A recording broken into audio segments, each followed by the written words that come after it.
Beralih ke informasi lain, dalam surat dakwaan yang dibacakan jaksa penuntut umum, Ferdy Sambo disebut menembak 1 kali Brigadir Yosua dalam keadaan masih hidup.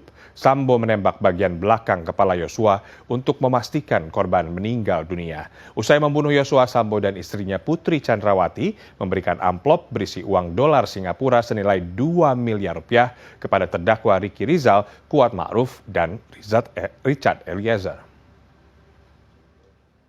Selanjutnya terdakwa Ferdy Sambo SH SIK MH yang sudah mengetahui jika menembak dapat merampas nyawa berteriak dengan suara keras pada saksi Richard Eliezer Pudihang Lumiu dengan mengatakan, "Woi, kau tembak cepat." Setelah mendengar teriakan Ferdy Sambo SH SIK MH, lalu saksi Richard Eliezer Pudihang Lumiu menembakkan senjata api miliknya sebanyak 3 atau 4 kali. Sehingga korban Nofriansah Yosua Huta Barat terjatuh dan terkapar. Kemudian terdakwa Ferdy Sambo SH SIK MH menghampiri korban Nofriansah Yosua Huta Barat yang tergeletak di dekat tangga depan kamar mandi dalam keadaan tertelungkup masih bergerak-gerak kesakitan.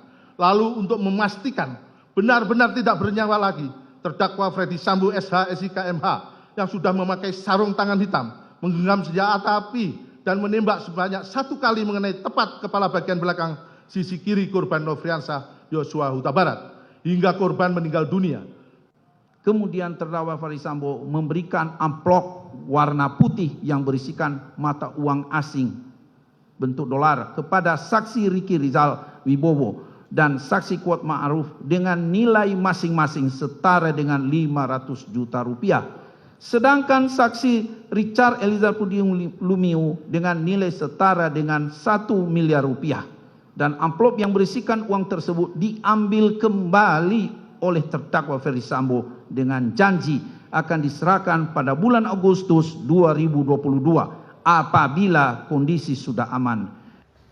Ya, siang ini sidang perdana Ferdy Sambo atas kasus pembunuhan Brigadir Yosua masih berlangsung di Pengadilan Negeri Jakarta Selatan. Ada koresponden CNN Indonesia Auzi Riondolu yang sudah bersiap dengan laporannya. Rio, bagaimana jalannya sidang perdana Ferdy Sambo hari ini?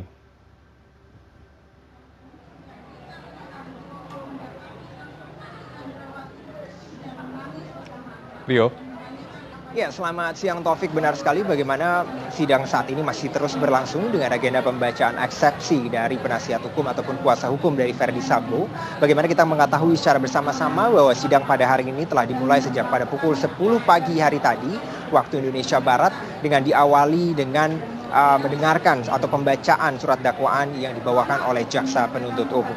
Bagaimana dari poin-poin penting yang dibacakan oleh jaksa penuntut umum, sekiranya kami meng-highlight ada 3 poin penting di dalam surat dakwaannya. Yang pertama adalah bagaimana dakwaan yang disampaikan JPU menyatakan bahwa terdakwa Ferdy Sambo sempat bertanya kepada 2 ajudannya sebelum melakukan eksekusi kepada Brigadir Yosua. Yang pertama adalah kepada Bribka Ricky Rizal yang ia menanyakan apakah kemudian Ricky Rizal berani untuk melakukan eksekusi tersebut atau tidak. Namun hal ini ditolak ataupun dari Ricky Rizal menyatakan bahwa ia khawatir atau ia takut begitu tidak kuat mental untuk melakukan eksekusi tersebut, dan dijawab oleh Ferdy Sambo bagaimana pada saat itu ia meminta cover ataupun backup dari Ricky Rizal jika nantinya ada perlawanan dari Brigadir Yosua terkait dengan eksekusi tersebut. Itu yang kemudian pertama, poin yang menarik. Namun kemudian dari Richard Eliezer begitu ataupun Baradae, ketika Ferdy Sambo langsung memerintahkan Baradae untuk kemudian mengeksekusi Brigadir Yosua, Richard Eliezer pada saat itu hanya menyatakan siap komandan terkait dengan perintah yang diberikan oleh Ferdy Sambo. Itu kemudian poin pertama yang menarik. Kemudian yang kedua adalah bagaimana saat eksekusi Sambo sempat menyuruh dari Brigadir Yosua untuk jongkok begitu, dan kemudian eksekusi dilakukan sebanyak 3-4 kali oleh Richard Eliezer, dan kemudian Brigadir Yosua tersungkur dengan berlumuran darah, dan kemudian pada akhirnya dengan pistol yang dipegang oleh Verdi Sambo, ia melepaskan tembakan kelima yang menyebabkan Brigadir Yosua meninggal dunia. Kemudian yang terakhir adalah bagaimana Verdi Sambo sengaja menembakkan senjata milik Brigadir Yosua ke arah tembok begitu yang ada di rumah dinasnya, untuk kemudian membuat rekayasa ataupun menjalankan rekayasa yang sebelumnya telah disusun di rumah Sangguling 3 ataupun rumah pribadi dari Verdi Sambo, untuk kemudian bagaimana terjadi seolah-olah tembak-menembak antara Baradae dan juga Brigadir Yosua terkait dengan laporan pelecehan seksual yang dialami oleh istrinya Putri Chandrawati yang dilakukan atas perintah dari Verdi Sambo. Itu kemudian poin-poin menarik yang ada di dalam surat dakwaan. Lalu kemudian dalam sidang perdana ini Verdi Sambo direncanakan untuk dijerat. Pertama adalah pasal 340 KUHP tentang pembunuhan berencana dengan dakwaan subsidiar dengan pasal 338 KUHP. Dan kalau kita lihat dari pasal ini memiliki hukuman pidana paling maksimal hukuman mati dan juga penjara seumur hidup ataupun 20 tahun penjara. Itu merupakan poin-poin yang menarik dari surat dakwaan yang dibacakan oleh jaksa penuntut umum, dan saat ini kami masih mendengarkan bagaimana eksepsi, poin-poin eksepsi yang dibacakan juga langsung oleh penasihat hukum ataupun kuasa hukum dari Verdi Sambo. Kalau tadi saya sempat menyimak sekilas begitu, ada beberapa poin juga yang penting yang kemudian dibawakan oleh dalam surat eksepsinya. Yang pertama dari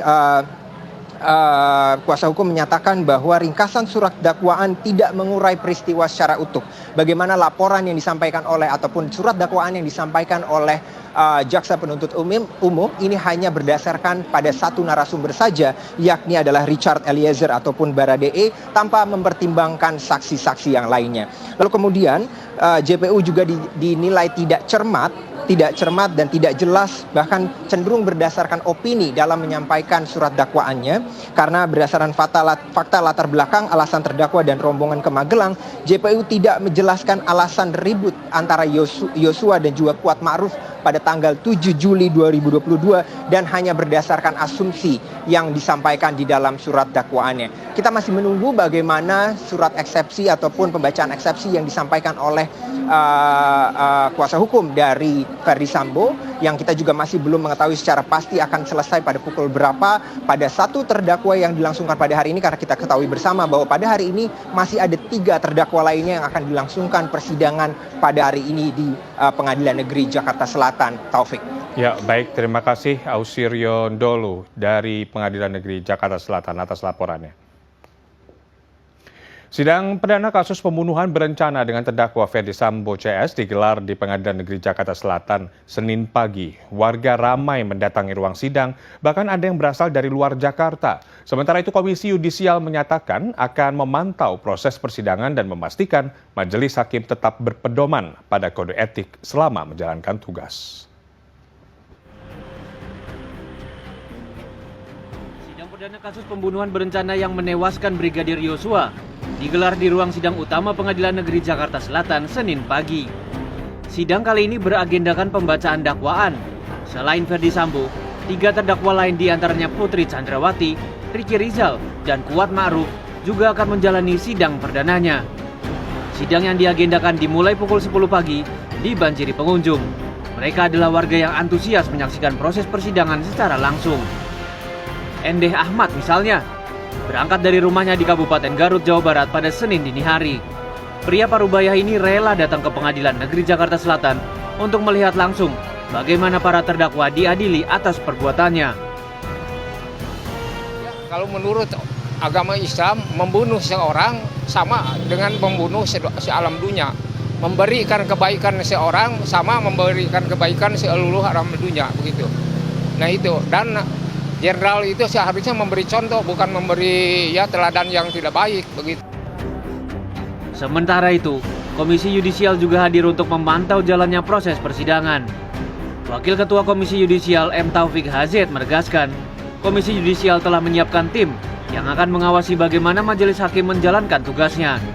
Komisi Yudisial berharap selama mengadili para terdakwa, majelis hakim tidak terintervensi pihak lain, terutama pihak yang berperkara. Intinya kita melakukan pemantauan apakah hakim melaksanakan tugas sesuai dengan ketentuan undang-undang, tidak melakukan pelanggaran terhadap kode etik dan pedoman perilaku hakim, intinya itu saja. Di luar ruang sidang, aparat kepolisian bersiaga mengamankan jalannya persidangan, termasuk mengatur lalu lintas kendaraan di Jalan Ampera Raya, Jakarta Selatan. Rekayasa lalu lintas telah disiapkan. Bila terjadi kepadatan, arus kendaraan yang melintas kawasan Pengadilan Negeri Jakarta Selatan akan dialihkan melalui jalur alternatif. Victor Pangaribuan, Aryo Asmoro, Jakarta.